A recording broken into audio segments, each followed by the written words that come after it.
Welcome, everyone, to this edition of Popcorn Diaries. Today, we are going to hit more Oscar goodies for you.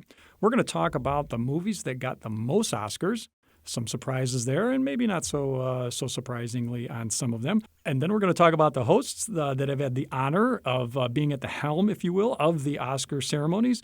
And then finally, we got some weird facts about things that have happened at the Oscars that'll definitely get you smiling. So let's go ahead and jump right in to our most Oscar movie list. Adriana, what do you got? Starting at the top of the list, we've got 3 movies that have gone the distance. They have gotten the most Academy Awards by far. One of the ones early on was Ben-Hur. Was nominated 12 times for Academy Awards and took 11 home. So that's pretty impressive. Yeah, such a great movie. Yep. I mean, this movie was, for its time, it was ahead of its time. Yep. It was one of the priciest movies in Hollywood by far to date, which was in 1959.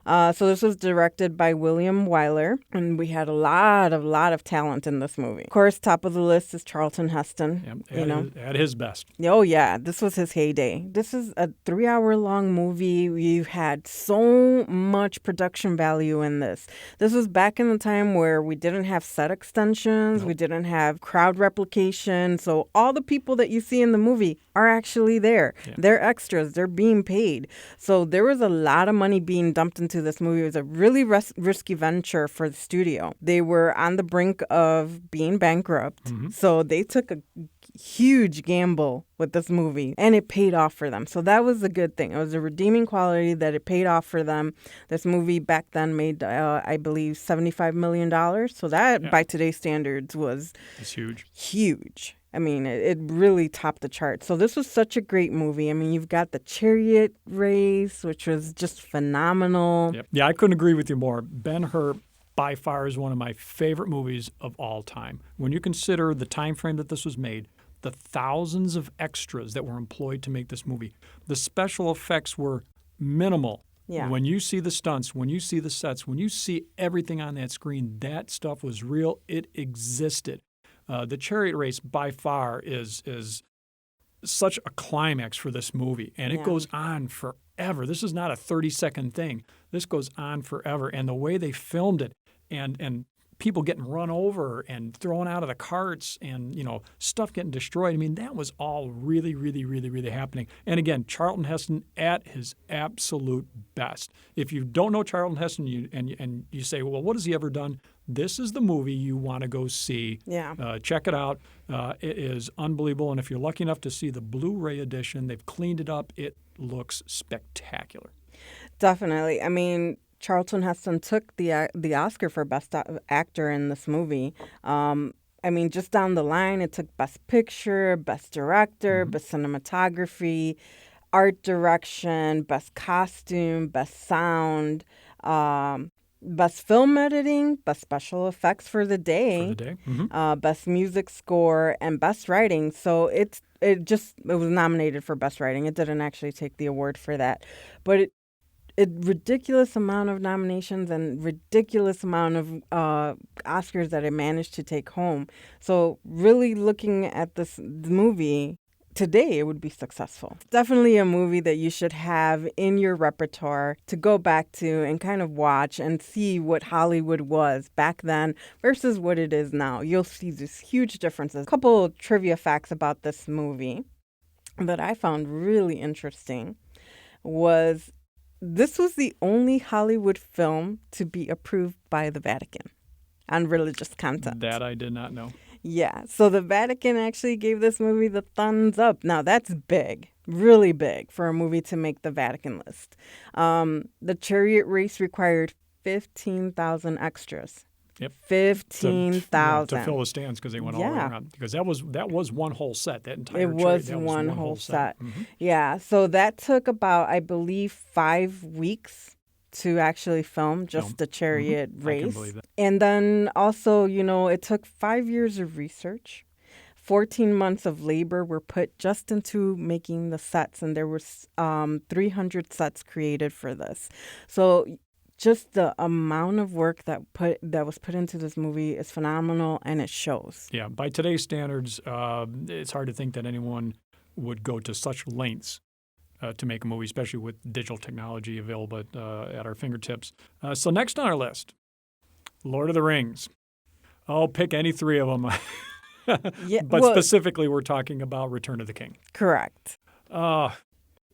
Outstanding movie. I don't even know how you begin to describe the production value, how well they integrated today's technology. Great storytelling. Again, it's a long movie. Okay, so we got a 3-hour movie here.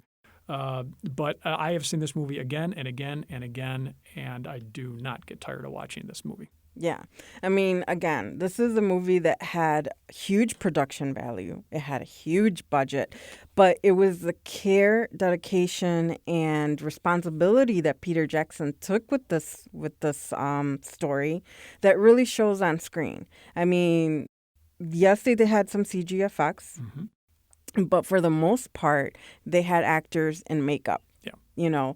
Weta Studios, which was the one that kind of created all these characters, the orcs and the goblins and things like that, they worked on and off for a year and a half plus to actually create the armor, to get the makeup done on all these people, and it shows. It's on screen and you see it, and it looks rich, it looks real, so it really brings you into the story. You don't feel like you're watching some CG effect. No. You feel the realism. Yeah. I mean, all these sets were carefully made. We had miniatures and then we had full-scale sets. Yep. They took the time to actually make them look aged, and everything was as you imagined it when you read the Tolkien book. Yeah, you can almost taste this movie as you watch it. Yes. When you see the dirt and you hear the clanging of swords and that type, you can just feel it. You can just taste it. It really sucks you in. It goes to show you that, once again, great storytelling supported by the talent of everyone behind the scenes turns out nothing but just fabulous movie going.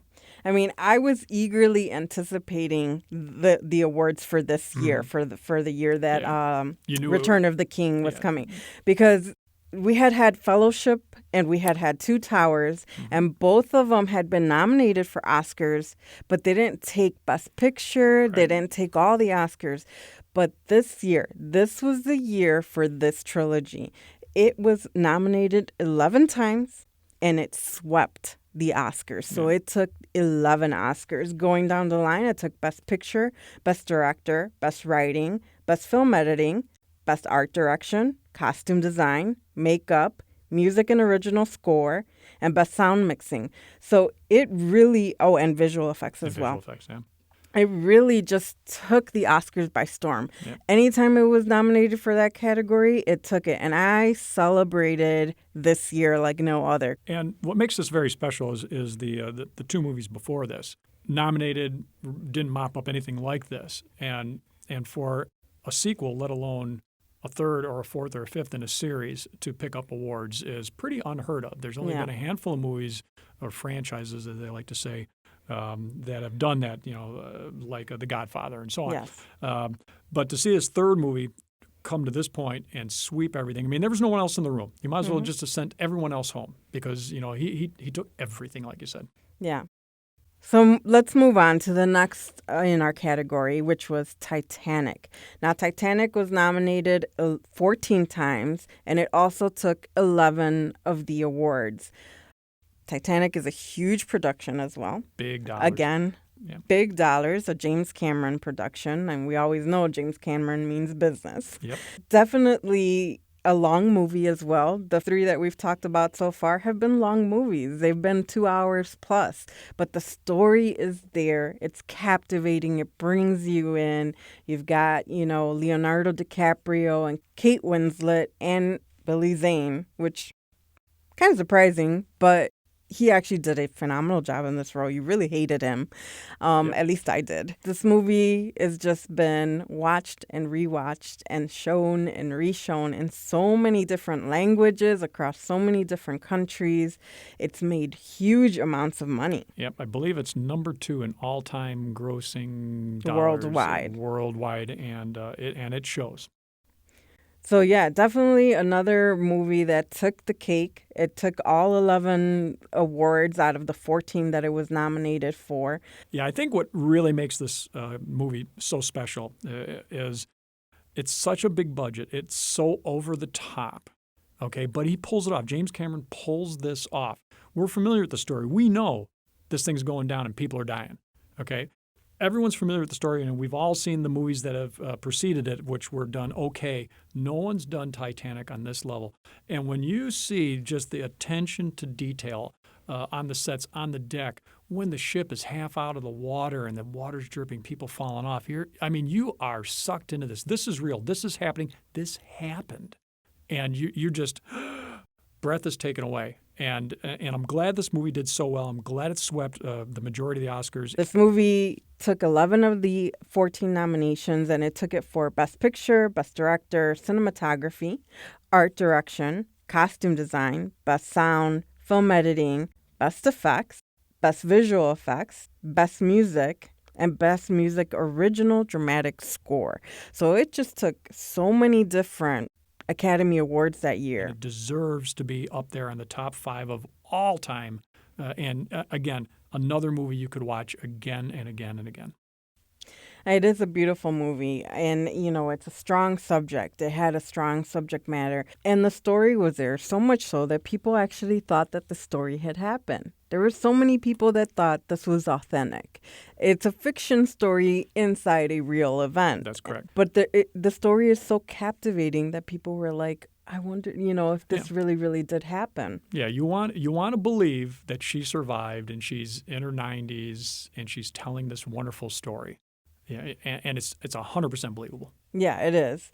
So some things to remember about the Titanic, or some things that you may not know. When we see the sketch of Leonardo DiCaprio sketching Kate Winslet on the couch, those are not his hands. Those are actually James Cameron's hands. Oh, those are stunt hands. Yes, and it was actually by the director, James Cameron. And in post-production, they actually had to flip the frame because James Cameron is left-handed. Oh, the hands would be backwards. Yeah, so the hands would be backwards. That's a good one. So it's a nice little tidbit right there. I thought that was really interesting. This was also the first film to be released on video, DVD, VHS, while it was still being shown in the theaters.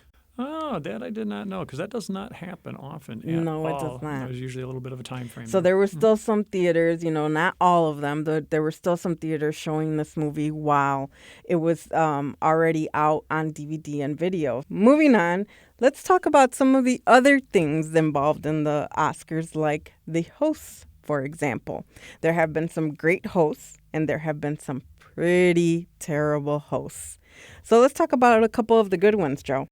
Yeah, I'll tell you, it wouldn't be the Oscars without being entertained by the hosts themselves. Everybody likes to see the actors and actresses and their favorite movie to win. But, of course, a lot of us also watch to see just how good or bad, as you said, the host is going to be. Top of the list, you got to acknowledge him, Bob Hope, 18 times. He, by far, is the king of the Oscars. And he did it what seemed like forever. But right behind him, surprisingly, is Billy Crystal. 9 times. Personally, Billy Crystal is my favorite. I think he truly brought everything together and was a wonderful host for the 9 times that he was there. Several others, Johnny Carson, 5 times, Whoopi Goldberg, 4 times. And then we move on to 4s and 3s, and just about everybody you can kind of think of who was popular in the day was a host. And this is something that gets repeated, and it's getting repeated this year with Neil Patrick Harris.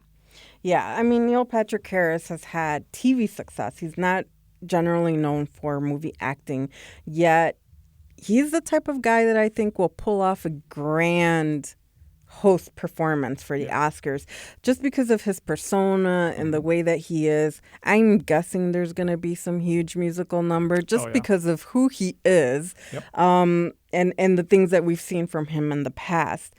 Will it be the performance of a lifetime as a host for the Academy Awards? Who knows? He may flop. We may not be entertained, but I hope that it's going to be a good year for the Oscars. Yeah, I suspect that he will be very entertaining. I will be very disappointed if it doesn't turn out that way because I think he's a great talent. I see some dance number, song and dance, no doubt about it. He's an agile guy. There should be some good stuff coming out of him for the Oscars. When you look back at some of the other people that have hosted the Oscars multiple times, you kind of scratch your head a few times. And I don't want to name anybody by name, but I will. I did not realize that Goldie Hawn hosted 2 times, but it was back in the 76 and 87, and she was actually a co-host. That's when they were doing some co-hosting where you had more than one person. And I did not know that Frank Sinatra co-hosted even in 1975. Yeah, he did.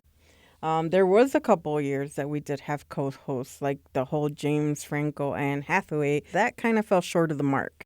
Yeah, and I believe Jon Stewart gets the nod for being one of the best and also one of the worst hosts. They definitely did have that. I mean, then we also had the whole Seth MacFarlane, which was a big gamble, huge gamble for the Academy Awards. And it crashed. Yep, crash and burn on that one. Bombed and burned. Yep. It was horrible. Yeah, I hope they stick with good song and dance numbers, strong people, people who are comfortable out there entertaining such a large crowd and knowing that this is being watched by millions of people on TV. And clearly we have seen some hosts in the past that were not comfortable being up there. No, for example, the whole Hugh Jackman song and dance number. I mean, that was just, what a miscast. It was just, we've seen him in a musical role with Les Miserables, but that was a serious role. And just to see him in this tux and tails and with all these girls, it didn't fit. It just didn't fit. No. It truly didn't seem right. And that's probably the point being made here is you're looking for just that great fit of somebody who can keep the ceremony rolling, keep the humor going between bits, and get out of the way when they're supposed to. Another host that was kind of, yes, no, a little uncomfortable, Jon Stewart. I mean, that's his type of humor. He brings it in your face. He makes you feel uncomfortable, maybe a little slightly guilty. But that's not something that you want in an Academy Award host. And I'm not sure it played that well.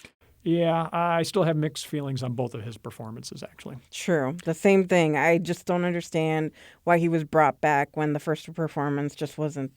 He did. Arguably, he did better in his second performance because he did the first one in 06, and then they skipped him for a year, and they brought him back in 08. His 08 performance, I think, was a little bit better. Yes. Okay, and this edition of Popcorn Diaries would not be complete without a little bit of tidbits of some things that didn't go quite as planned at the Oscar ceremony. And I think we have to open up by commenting what happened back in 1974 when David Niven was the host and the streaker went running through. Oh, yes. That was definitely a moment to remember. If you haven't seen this, if you weren't alive for this, see if you can find a clip of it somewhere because it is hilarious and you're just like stunned. The professionalism of David Niven came right through when he said, isn't it fascinating to think that probably the only laugh that this man will ever get in his life is by stripping off and showing his shortcomings. So he ad-libbed that as it happened and then just carried on with the rest of the story. I mean, what a professional, kept it together, just unbelievable. So that was a funny one, but then you get into some of the stuff that's maybe not so funny. We all have to remember when Marlon Brando did not show up for his Academy Award with The Godfather, and Marlon Brando sent Shaheen Littlefeather instead to accept the award for him as his protest against the American Indian not being treated well in the movie industry. Interesting fact about this is it turns out that she was a hired actress and Mexican in descent. Yeah. I mean, there are some times where actors feel the need to set forth their views, but there's a forum for everything. Well, Marlon Brando was never one to shy away from his opinion. True. But this was definitely not the time or the place for this type of statement. It's memorable for that. The fact that, it was such the wrong place and wrong time for him to do something like this. Another interesting fact is that during World War II, the statues were made out of plaster and not metal with gold plating on it. They were later replaced after the war.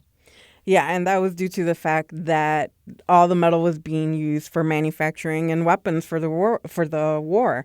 So there are times where even other things take precedent. So there were a couple of times when even the Oscars had to bow down to other events.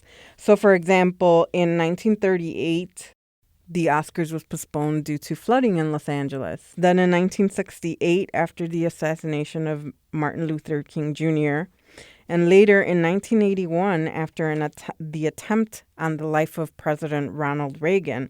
Those are the only 3 times that they've ever been postponed to date. That's right. They were never canceled. So there's a couple other tidbits about the Oscars. The first color film to win Best Picture was Gone with the Wind. Yes, it was. Incredible film. So glad it took the Oscar for that. Also, the only silent film to ever win for Best Picture was Wings in 1927. So that was the only silent picture movie to ever actually win an Oscar. And let's not forget about Sandra Bullock, who in the same week, actually within 2 days of each other, she had won the Oscar for Best Actress in The Blind Side, outstanding movie. And she also received the Golden Raspberry Award for the Worst Actress in All About Steve. Those were given out within days of each other. Yeah, and sometimes that happens. I mean, in any given career, any actor has a great performance and can be followed up by a very horrible performance. Another thing is that the family with the most Oscar nominations has been the Newman family. So there have been 87 nominations for the Newmans, including brothers Alfred Newman with 43 nominations, which is phenomenal. Emil Newman only had 1 nomination. Lionel Newman had 11 nominations. And then in the second generation, we had Randy Newman with 20 nominations, another outstanding amount of nominations for Oscars. And then we followed it up with David Newman with 1. And then Thomas Newman has had 11 to date. Yeah. And they're by far not done. Yeah, I can imagine what the dinner conversation around Christmas or Thanksgiving is like. Oh, you didn't get nominated? I know. I mean, this is just, it's phenomenal that they've been nominated this many times, you know, from one generation moving on to the next. But let's hit on my all-time favorite embarrassing moment when it comes to the Academy Awards. Oh, And that must was you bring it up? Yeah, and that was the acceptance speech by Sally Field back in 1985 when she won Best Actress in her performance at Places in the Heart. She was obviously overwhelmed, got up on stage, and to this day, that acceptance speech is still made fun of when she went up there and said, "I can't deny the fact that you like me. Right now, you like me." And she was in tears. It was a very emotional, heartfelt time. But when you watch this thing, you can't help but to laugh and say, oh, my gosh. Yeah, this Oscar speech has been parodied in so many different films over and over. TV, sound, over and over. It's been used, and it's just become famous. Yeah. It's definitely not one of the best acceptance speeches out there. And my favorite parody of it is in the movie The Mask. Oh, yes. When he gets the spotlight on him and he gets an Oscar handed to him and he goes, "Oh, you like me. You really, really like me." So just hilarious stuff. And let's wrap this up with talking about the longest acceptance speech, which was by Greer Garson for her award in Best Actress for Mrs. Miniver. It was 5 minutes and 30 seconds. which is an eternity. And it is. That's why to this day, and you will see that in the Oscars this year, that after 45 seconds, they start playing the music and almost get literally the big hook out there and drag you off. Yeah, they definitely do not cater to long speeches anymore. They are very on time, very scheduled. That brings us to date. We will be hosting the Oscars here at Fountaindale Library. Yeah, it's going to be a great time. It's going to be an awesome time. Joe and I will be here hosting for you guys. So we're going to have games during the commercials. We're going to have a few prizes. You're going to get to take your picture. Come on down, watch the Oscars with us, get some popcorn, get some snacks. It's going to be a lot of fun. So if you're a movie buff, like we are, don't pass up this opportunity to join with friends and family and have a good time with us here at the Fountaindale Library. We're going to watch it to the end. You get to watch it on the big screen. It's going to be a good time. So please join us. So that's all for us today on Popcorn Diaries. As always, I'm Adriana. And I'm Joe. And this was Popcorn Diaries.